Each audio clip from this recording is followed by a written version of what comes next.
بسم اللہ الرحمن الرحیم۔ اللهم صل على سيدنا ومولانا محمد افضل صلواتك بعدد معلوماتك وبارك وسلم وصل عليه۔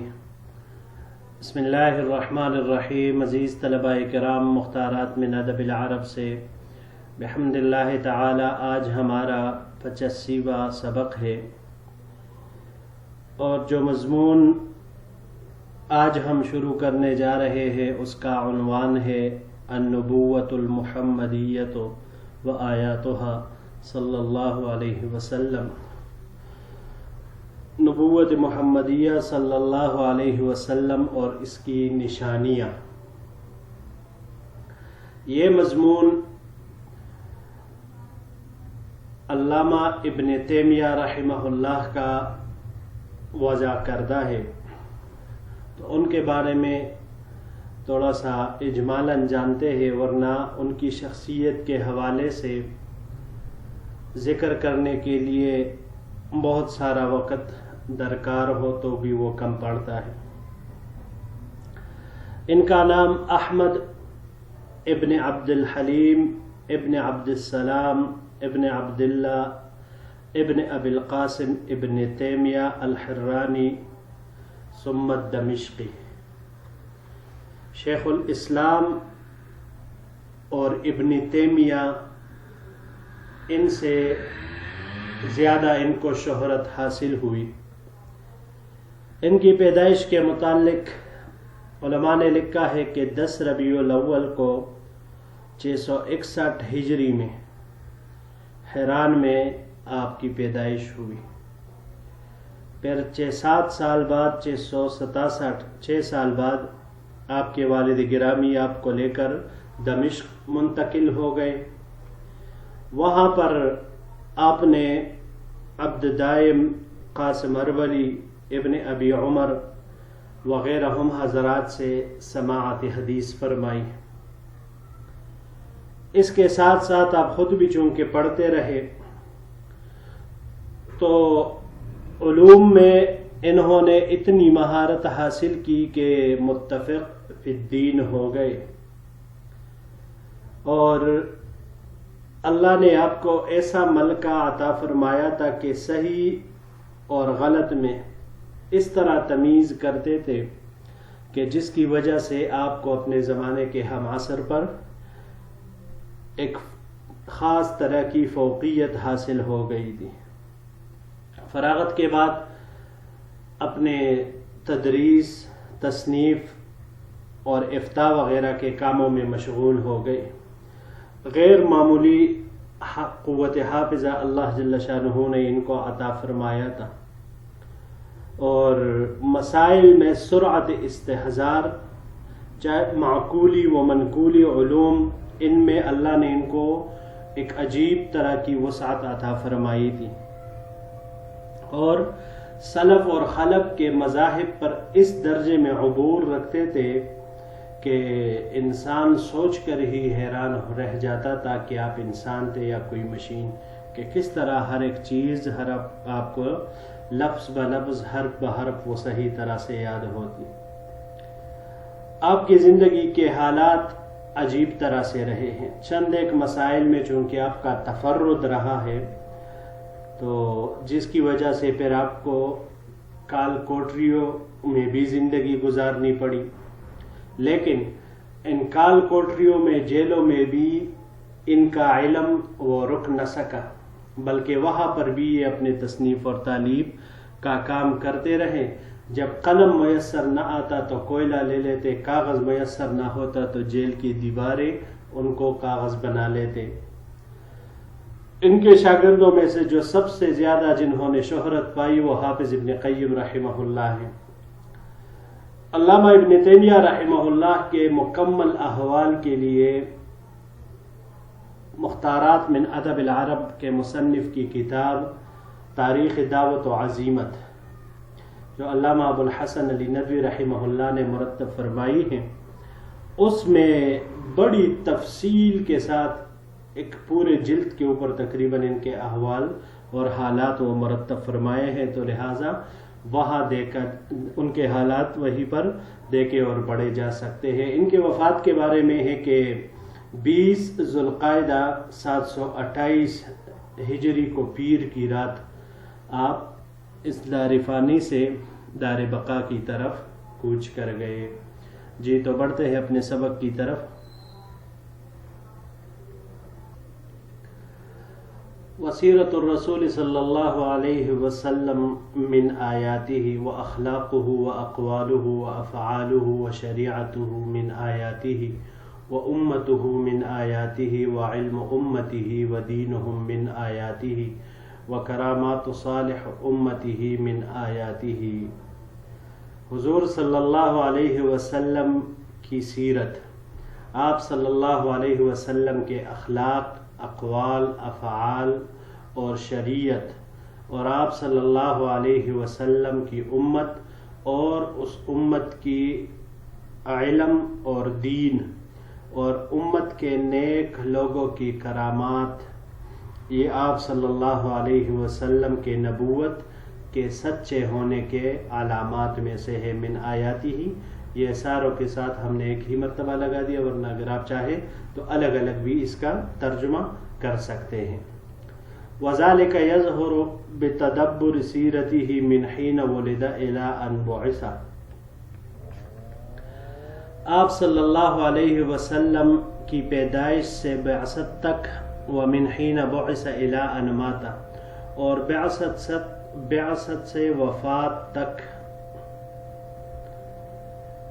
تمام مبارک کی حیات، وتدبر نسبہ وبلدہ واصلہ وفصلہ، تمام حیات مبارکہ آپ کے نسب، شہر، اصول اور فروع میں غور و فکر۔ وذالک یظہر بالتدبر، یہ اس کے ساتھ لگا لے کہ ان سب میں غور و فکر کرنے سے یہ سب کچھ ظاہر ہو جاتا ہے۔ فإنہ کان من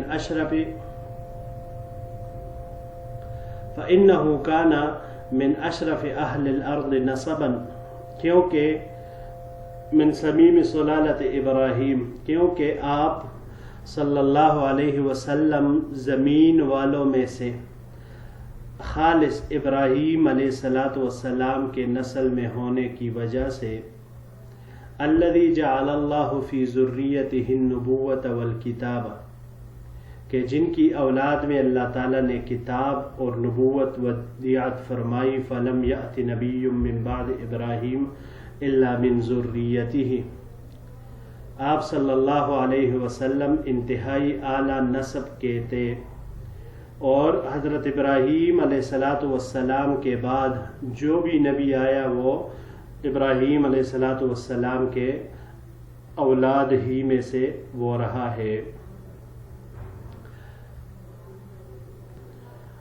وجعل له ابنین اسماعیل و اسحاق، حضرت ابراہیم علیہ السلام کو دو بیٹے حضرت اسماعیل اور حضرت اسحاق علیہ السلام عطا فرمائے۔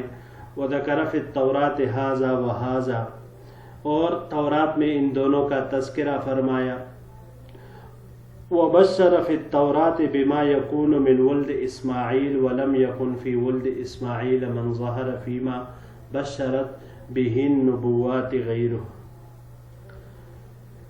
تورات میں اس کی خوشخبری بھی تھی جو حضرت اسماعیل علیہ السلام میں سے ہوگا، اور حضرت اسماعیل علیہ السلام کے اولاد میں سے حضور صلی اللہ علیہ وسلم کے سوا کوئی ایسا نہیں جو ان پیشن گوئیوں کا مصداق بن کر ظاہر ہوا ہو۔ ودعا ابراہیم لذریت اسماعیل بأن یبعث فیہم رسولا منہم، یہ اگلے سلائیڈ میں اس کے ساتھ جوڑ لیں۔ ابراہیم علیہ السلام نے اسماعیل علیہ السلام کی اولاد کے لیے دعا فرمائی کہ اللہ تعالیٰ انہی میں سے نبی وہ بھیجے، فیہم رسولا منہم، انہی کے جنس میں سے، انہی میں سے وہ بھیجے۔ یہاں پر 3 لفظ ہے جی۔ پہلا ان میں سے سمیم، سمیم یہ اصل کہا جاتا ہے خالص کو، خالص صمم اس کی جمع آتی ہے۔ اگلا لفظ ہے سلالہ۔ سمیم اس کو آپ باب نصرہ سے بھی لے سکتے ہیں ہم، اگر باب نصرہ سے لے صم یصم صمن، مصدر اس کا صمن آئے گا بند کرنے کے معنی میں۔ سلالتن، سلالتن یہ نسل اور اولاد کو کہا جاتا ہے۔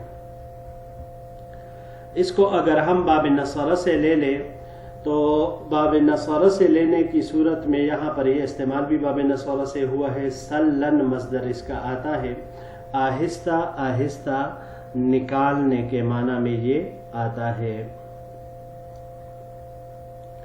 اس کے علاوہ اگر باب ضربہ سے اس کو ہم لیں سلن، تو پھر سلن باب ضربہ سے یہ کہتے ہیں اس شخص کو جس کے دانت گرے ہوئے ہوں، اور باب انفعال سے آتا ہے یہ انسلالن، تو باب انفعال سے لینے کی صورت میں اس کا معنی ہوگا چپکے سے کسک جانا۔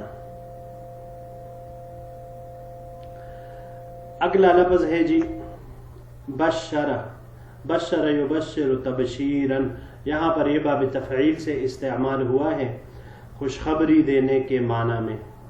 اس کے علاوہ یہ ضربہ سے بشرن، سمع سے بھی یہی مصدر آتا ہے اور بشرن باب نصرہ سے بھی، لیکن باب ضربہ سے مصدر خوش ہونے کے معنی میں آئے گا معنی، اور باب نصرہ سے اگر لے بشرن تو پھر چیل دینے کے معنی میں آئے گا۔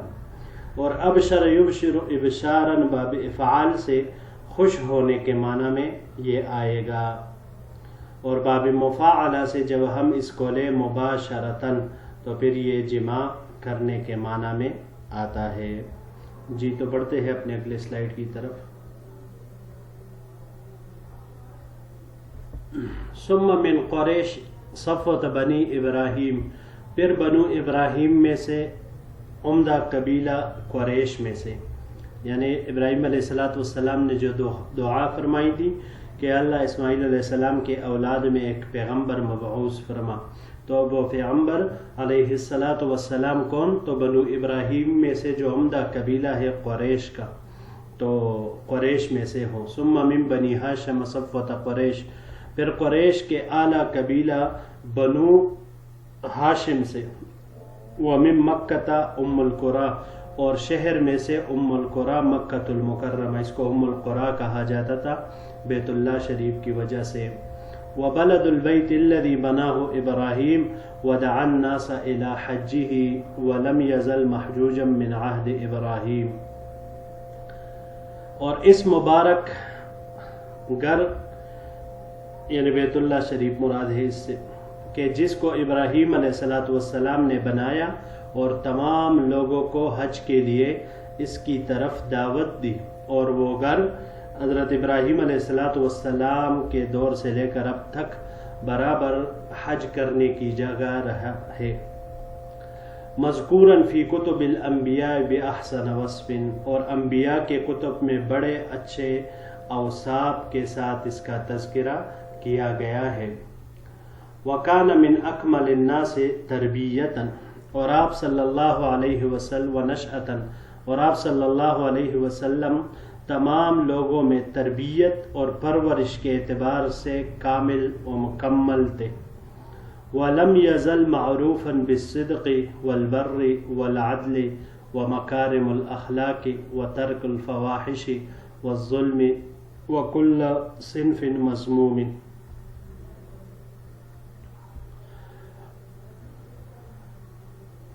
آپ صلی اللہ علیہ وسلم سچائی، انصاف، اچھے اخلاق کو اختیار کرنے، بے حیائی کے کاموں، ظلم اور ہر قسم کے برائی سے اجتناب کرنے میں مشہور تھے۔ مشہوداً لہو بذالک عند جمیع من یعرفہ قبل النبوۃ وممن آمن بہ وکفر بعد النبوۃ۔ آپ صلی اللہ علیہ وسلم کے ان اوصاف کے لیے ہر وہ شخص گواہ ہے جو آپ صلی اللہ علیہ وسلم کو نبوت سے پہلے جانتا تھا، اور وہ بھی جو آپ صلی اللہ علیہ وسلم پر ایمان لایا، اور وہ بھی جس نے نبوت کے بعد آپ صلی اللہ علیہ وسلم پر کفر کیا، یعنی آپ صلی اللہ علیہ وسلم کی بات نہیں مانی۔ لا يعرف له شيء يعاب به لا في اقواله ولا في افعاله ولا في اخلاقه ولا جرت عليه كذبة قط ولا ظلم ولا فاحشة۔ آپ صلی اللہ علیہ وسلم کے اقوال، افعال اور اخلاق میں سے کوئی ایسی چیز نہیں پائی جاتی کہ جس کی وجہ سے آپ صلی اللہ علیہ وسلم پر عیب لگایا جا سکے،